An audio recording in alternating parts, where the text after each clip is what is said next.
want to find that drive and focus that has you locked in and on fire every single day, my book, The Mirror of Motivation, will do it for you. I bought a copy for you. You take care of the shipping. The book is free. Click the link down there. I got you.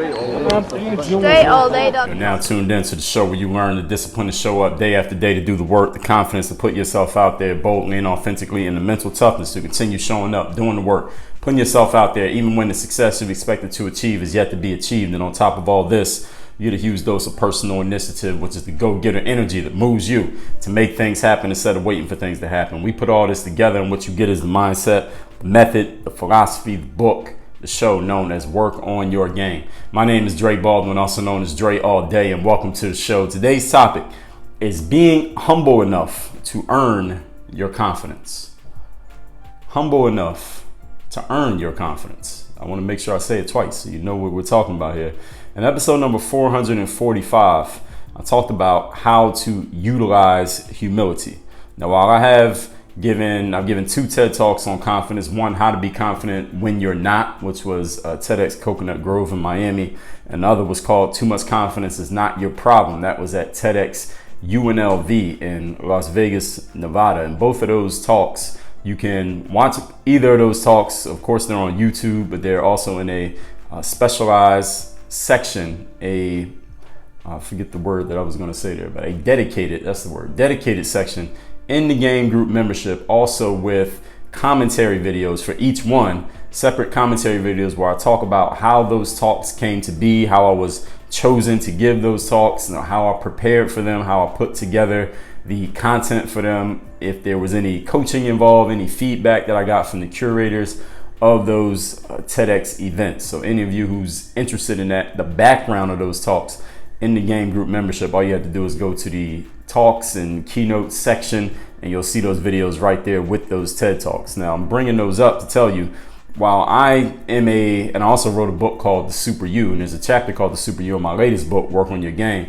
I'm a big proponent of encouraging you and anyone else to take your confidence as far as you can possibly take it. Take it wherever you think is a normal level or a good, comfortable, safe level, and take it 100 times further than that. And the reason why I've always been a proponent of that is because, in my experience, from what I've seen from people, most people suffer from having not enough confidence and having too much. Most people suffer from, if we want to call being too confident, we want to call it being arrogant or cocky. Most people have no idea and or very, very little experience as to what it feels like to be in that space. They don't stay there too long if they've ever been there. They probably got there by accident, noticed that they made a wrong turn, and they turn around and go back to where they came from. Most people spend their lives being a little bit too humble, having a little bit too much humility, lowering their confidence, tapping down their confidence so much, so often that it becomes normal to them. It becomes their normal way of being, so that what they consider to be a normal level of confidence is actually not enough. That's why I did a talk called Too Much Confidence Is Not Your Problem, to hopefully jolt some people, the people who are ready for that message. Whenever you happen to come across it, you might have heard it 2 years ago, but 2 years from now, you'll hear it and you'll be ready to actually utilize it 2 years from now when you weren't ready 2 years ago. Maybe you aren't even ready today. But to take the people who are ready for that message and actually take your confidence as far as it can go, because when our confidence level is higher than our baseline, usually we attempt more things and we are more willing to ask for what we want in the forms of actions and in words. We are more believable. People are more willing to follow us. People are more willing to listen to us. People are more willing to do what we want them to do when our confidence level is higher. And why is that? Is it because confidence allows us to just have certain words that we didn't know before? Do we all of a sudden learn new words? Do we learn new skills? Do we learn new strategies? Do we all of a sudden have more money? Are our clothes worth more? Are we all of a sudden more polished as individuals? No, it's none of those things. The reason why we become more all the positive traits that we want, whatever traits that you want in your life positively about yourself, we become more of those things when our confidence level goes up, is because the energy is radiating from within us. The energy inside of us infects the actions that we take. Everyone who's listening to this right now, you have been in a situation where you took a certain action, maybe several times, did not get the results that you wanted, and then you took that same action when your confidence level was a whole lot higher for whatever reason, and you got a completely different result. The action did not change. Your skill level probably hadn't changed that much. The only thing that changed was how you felt about yourself and your action. Again, it could be a lot of different reasons why it changed, but when your confidence level changes, your energy changes, and when your energy changes, the results of your actions change, even though the actions are exactly the same. I'm saying all of that to tell you, this is why I don't often talk about utilizing humility, because I think many of us have way too much experience with it already. There's one subject that I don't need to talk about too much is humility. Some people, again, have taken it to an extreme and don't even realize that that's what they're doing. But today I want to talk about how to be humble enough to earn your confidence, because this is one of these strategic uses of humility. All right, this is not just being humble just to be humble, just because someone told you that's the way to be or is the right way to be, or you think my definition of confidence, you don't agree with my definition of confidence. If you don't agree with my definition of confidence, listen, do your own damn TED Talk or start your own show, and you can talk about it the way that you want to talk about it. But on this show, I've already articulated very clearly how I feel about it. So this episode today is about a strategic use of humility for building what everybody in life wants, which is confidence. We all want confidence. We all want to take it as far as we can, as far as we feel safe taking it. I think that's what everybody wants. So let's get a definition, first of all, of this word humility, because the topic is about being humble. So the definition of humility means or humble, having or showing a modest or low estimate of one's own importance. A modest or low estimate of your own importance. So I'm telling you how to do that in such a way to earn confidence. Again, this is a strategic use of humility. So when I say strategic use, this is what I mean. I mean using it as needed in order to get what you want and then turning it off. So turning it in sports, I would have coaches, and I know there are coaches who listen to this and plenty of athletes who listen to this. You probably had coaches who told you before, hey, you can't turn it on and off. Or you can't just decide you're going to work hard today and then not work hard tomorrow and then work hard again the next day. You're either doing it all the time, you're not doing it all. How you do anything is how you do everything. Everyone's heard that before, right? Well, today's episode is about the exact opposite of that. Today's episode is about strategically knowing when to use certain traits and when not to use them. All right, so there are certain things in life that you can't turn on and off, and there are certain things that you can. Today, I'm talking about one of them that you can. You can turn this one on and off, your humility. Know how to utilize it. Again, and this is not about how you utilize it with other people. This is not about making a show of humility. And again, I think a lot of people already do that plenty well that I don't even need to be talking about it. Actually, I'm unqualified to speak on that subject. Some of you could probably teach me. But I'm talking about how to use humility from the inside out. So it's in your mind, how you're feeling about yourself, utilizing humility strategically in order to build more confidence. So now that we all on the same page, let's get into it. Point number one, today's topic is being humble enough to earn your confidence. Know that you have room for growth and improvement. This is the simplest first step. For anyone who wants to build their confidence, if you're already confident, you feel like you are super duper confident right now, it wouldn't hurt you to become more confident, and it also wouldn't hurt you to make sure you take the necessary steps to maintain the confidence that you have. Because what is confidence? Confidence is a belief in our ability to do something. So if you understand that you still have to show up and keep your game sharp, even if you're not trying to get better, if you're just trying to maintain where you are, you still got to show up and do the work to maintain the skill level that you already have. The best shooter in basketball in the world, let's say somebody like Steph Curry or Ray Allen when he was playing, or Reggie Miller, anybody who's good at shooting a basketball, maybe somebody who's listening to this right now, even if you're not trying to get better at shooting it, you just want to stay as good as you are. You understand you can't just not play at all. You can't just sit back and rest on your laurels and say, well, look, I made 10 out of 10 last game. I don't need to practice anymore. I'll just make 10 out of 10 every game I play for the rest of my life. You know that it doesn't work like that. You have to keep doing the thing to stay good at the thing. Anyone listening to this who lifts weights, you know that even though your body may look great right now through your weightlifting, or anyone who works out anyway, your body looks great, feels great in whatever way you want it to, you know that you got to keep going to the gym to maintain it. If you stop going to the gym, that great body that you have or great performance level that you have obtained is not going to stay how it is. Anybody who's listening to this who's good at anything, you know you can't just say, all right, I'm good at this, I don't ever need to do it again. You must continue to do it, because if you lose that momentum, mentally and physically, you lose that momentum, then all of a sudden the skills are going to go away too. So this is about understanding that there is always room for growth and improvement for all of us, because anyone who's alive is always a work in progress. There's a reason why you're alive, is that you're here to contribute, to grow, to prosper, to get better. You're not here to just stay exactly where you are. No matter how good you are to this point, there's room for you to go to a higher level. That's the only reason, again, that you're still here. You're not here to stagnate, because if you're trying to stay stagnant and maintain the status quo, as we talked about here before, you're trying to be neutral. The world is moving, you're neutral, you're losing. So this is simply understanding, knowing that you can improve, which means, though you may be very important now, because remember our definition, having to show a low or a modest or low level of one's own importance. That's what it means to be humble. So even though you may be very important now, you understand that you have room to become more important. All right. And what's the definition of important? So we can be on the same page with this as well. Important is defined as having great significance or value, having significant impact, having a significant impact on success. So this term low, also this term great or high, they are relative terms.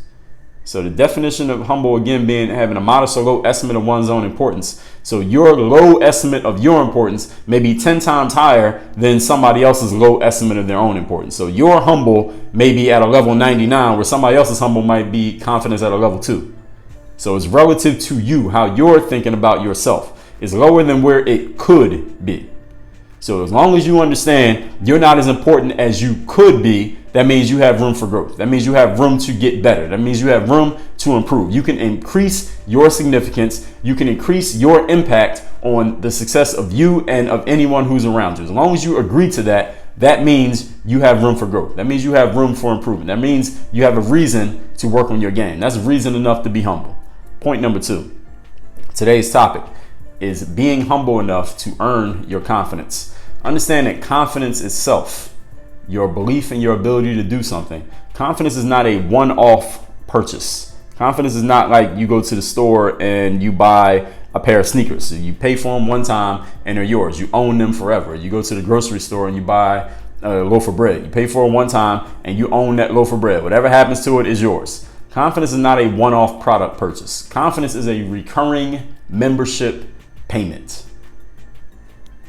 So it's like, instead of just buying sneakers from the gym for the gym, it's like buying a membership to the gym.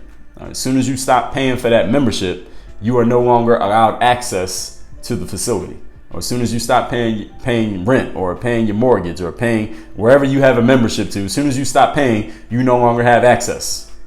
That's what confidence is. You must continually make payments. So once you have it, even if you believe your confidence is at an all-time high right now, once you have it there are certain payments that you must continually make to keep your membership active and to allow you access to the confidence. If you stop making those payments, then your confidence will go away. If you're a basketball player who's great at making 3-pointers, but you stop practicing shooting 3-pointers, eventually you're going to stop making 3-pointers. All of a sudden, you won't have confidence. You won't have the same level of confidence that you used to have because you stopped making the payments. Or you could become, now this is where people start use this phrase arrogant or cocky in some ways. People use it in different ways at different times. So this is one way that people use it that is actually accurate. When you have stopped making the payments to be confident, yet you're deciding that you still have belief in your ability to do a thing, even though you have been very unsuccessful in doing that thing. So this is the basketball player who was a great 3-point shooter, stopped practicing the 3-point shot. Now they get in the game, instead of going 10 for 10, they're going 0 for 10 every game. 5 games in a row, they're going 0 for 10 shooting threes, but they still don't want to come to the gym and practice 3-pointers on their own. They just want to come to the games. I got it, coach. My confidence is at 100%. I got it. I'm going to make shots the next game. The coach is looking at you like, look, you never practiced. You've been 0 for 10 in the last couple games. You had no reason to be confident. So this is where your confidence can get out of control when you have not been making the payments. Your account is delinquent, or there are insufficient funds on your payment source, but you have decided to continue to be confident. This is what you should not do. Confidence is a continual payment product.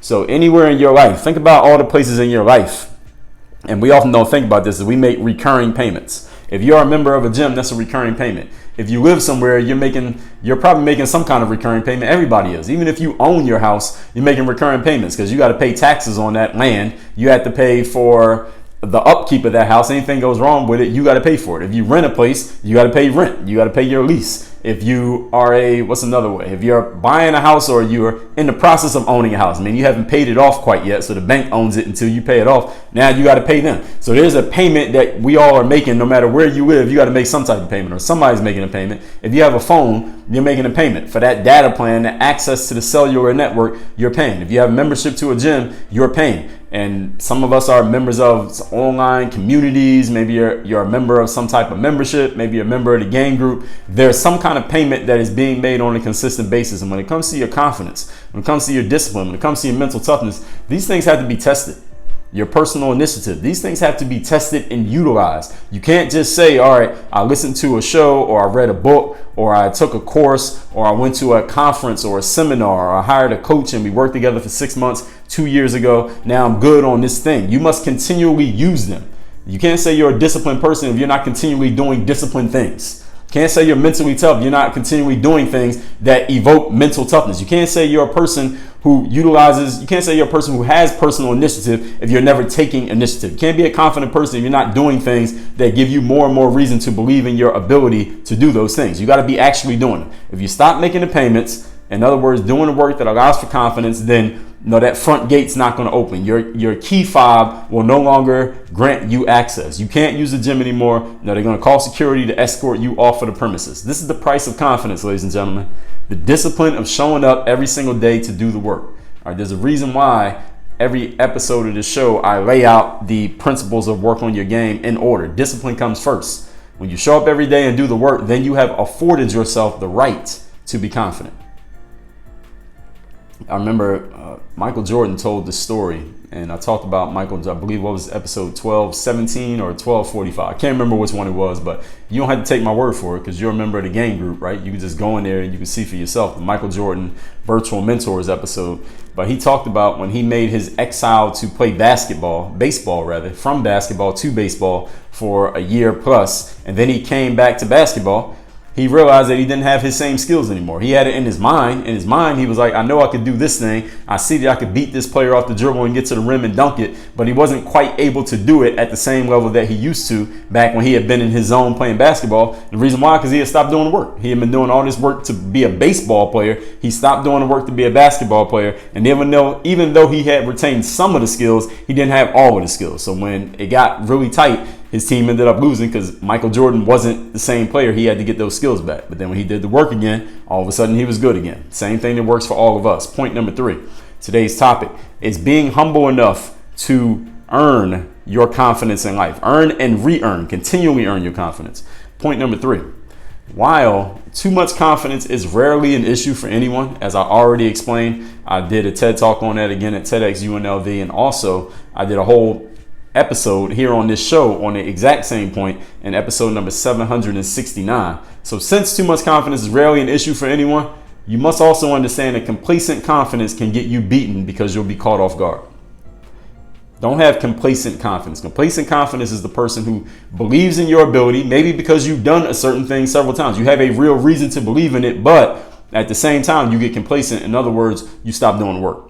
You stop showing up every day to the gym to work on your jump shot. You stop reading the books to keep yourself sharp as far as what's going on, in the legal profession. So then you get into the courtroom and all of a sudden a question gets asked, or your counterpart lawyer makes a point that you don't know what the hell is going on because you're not up on what's going on in the legal profession, the new tax laws that came in, and now you get your client defeated and now you got to pay. You got to pay them because you didn't know what the hell you were doing. Now they're suing you for malpractice. You didn't know what the hell was going on. Don't have complacent confidence.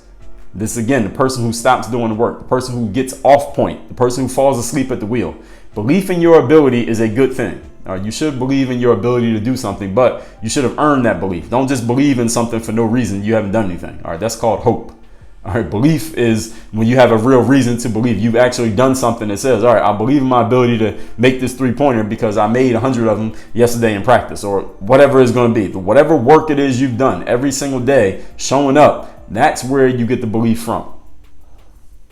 Believing in ability that you are not continually investing in, we call that delusion. All right, don't be delusional.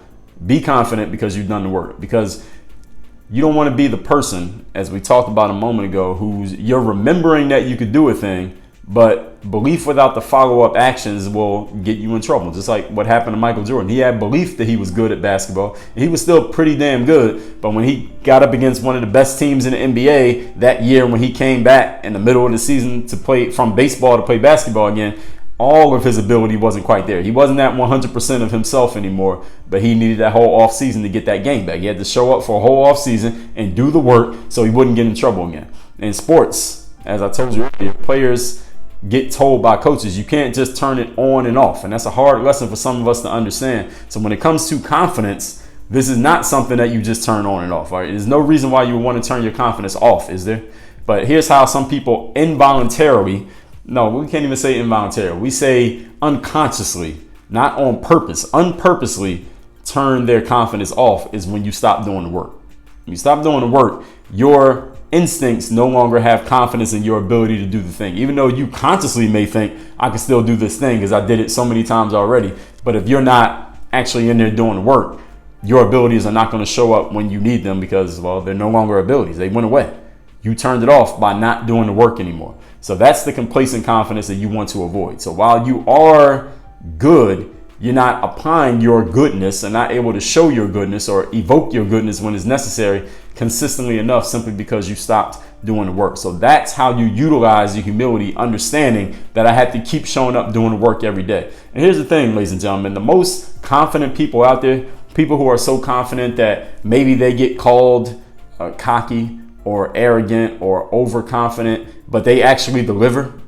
The people who are called those things, but they actually deliver on a consistent basis, they exercise these principles that I'm talking about here of humility more than anybody else. They've actually earned their right to be what some would call cocky or arrogant or overconfident. They've earned their right to do that because they're showing up every single day to do the work. If any of you ever watched the show on HBO called 24/7, it was a great show. I don't know if they still do it, but they would follow around two boxers getting ready for a boxing match. And the star of this series, when they started doing this, was a guy named Floyd Mayweather, who I'm sure everyone here has heard of. Now, Floyd was a great boxer. I guess we could say was. I hope he stays retired. Boxing is a dangerous sport, so I don't like to see boxers keep boxing once they get past a certain age. You really mess yourself up. You get hit one time in the wrong spot the wrong way. So Floyd retired with a 50-0 record. He never lost a fight. Now, the thing about that 24/7 show is they would follow two fighters as they were getting ready to fight each other. And they would show Floyd, and Floyd had this lavish lifestyle, and he had this outspoken, brash personality, which was a part of it is definitely show because he knew it would polarize people and make people have opinions about him. And it actually helped him cash in because he made himself a big draw in the sports world that even people who didn't follow boxing would follow what Floyd was doing and watch his fights and pay to view his fights, literally pay-per-view for his fights because they just wanted to see what this guy with the big mouth was going to do. And there are many people out there these days who have utilized the same principle to draw attention to themselves, even though people may not pay that much attention to that specific area in which they are in. Donald Trump's another example. Many people never paid much attention to politics until this guy got in it. Now everyone's paying attention to the guy just to see what he's going to say, whether you love him or hate him, but everybody has an opinion about him. Floyd did the same thing. Now, I'm bringing up Floyd because when they would show these fighters getting ready for the fight, Floyd, despite his brashness and what some people will call arrogance or cockiness or shit talking and all the stuff that he did, and he did all of that, he was always in the gym. It would be 2:30 in the morning and he would call up his team because he had all these bodyguards and he has his trainers, of course, for boxing and just the people in his entourage. And there'd be a whole lot of people in his entourage. He would just make a phone call or send a text message out 2:30 in the morning, some random hour, and tell everybody, hey, I want to work out. And the next thing you would see, the next scene, there are 60 people in the gym, all for Floyd to get in that ring and work out with his trainer. Everybody would move when he said move. Now, of course, they did that because they were all on his payroll. But the thing that I am pointing out to you is that the guy was doing the work. All right, he wasn't just running around saying, look at all the money I got, look at all the attention I got, look at all the boxing matches that I won. He had all those things, but he was also doing the work. So when he got in that ring for the actual fight, he was winning those fights, not just because he wasn't winning the fights because of luck. Damn sure it wasn't luck. Yes, he had talent. He was winning because he had skill, which is something that you had to practice, but also because he had put the time in. He had put the time in to earn the right to be the person that he was. Again, whether you liked him or didn't, you felt like somebody could possibly beat him had he fought that person or not. The bottom line is the guy did the work.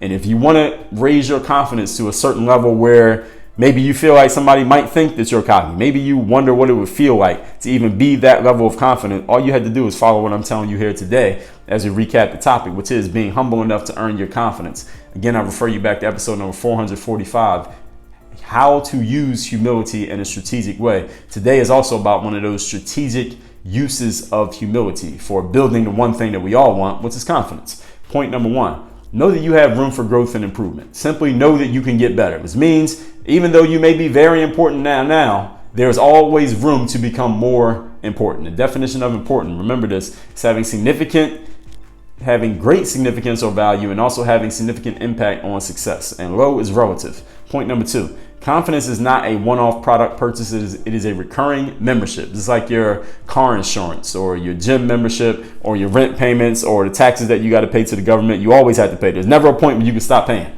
or bad things are going to happen. So if you stop making the payments, such as doing the work that allows you to be confident, then you will no longer be allowed to use the gym. The security gate won't open. Somebody's going to come and escort you off the premises. That is the price of confidence, the discipline of showing up every single day to do the work.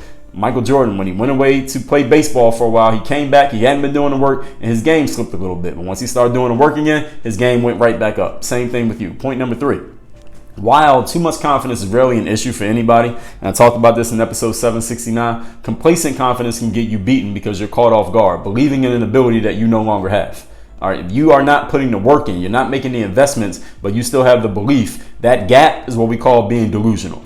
Because you're remembering that you can do a thing, but you haven't done the follow-up actions. And that is a recipe for trouble. So just like sports coaches say, you can't just turn it on and off. Confidence is one of those things that you cannot turn on and off. Actually, you can turn it on and off, but you probably don't want to turn it on and off. So this is a hard lesson for some people to understand. You don't want to get complacent in your confidence because then again, that gap, that delusion is going to cause you a defeat that you may not want to suffer, because you're not applying your work. You're not applying that discipline on a consistent enough basis. Now, if you don't have every episode, if you're listening to this, you actually already have access to the Game Group membership. So make sure you are taking advantage of all the material that is in here. There's a whole lot more on the way coming into the Game Group membership.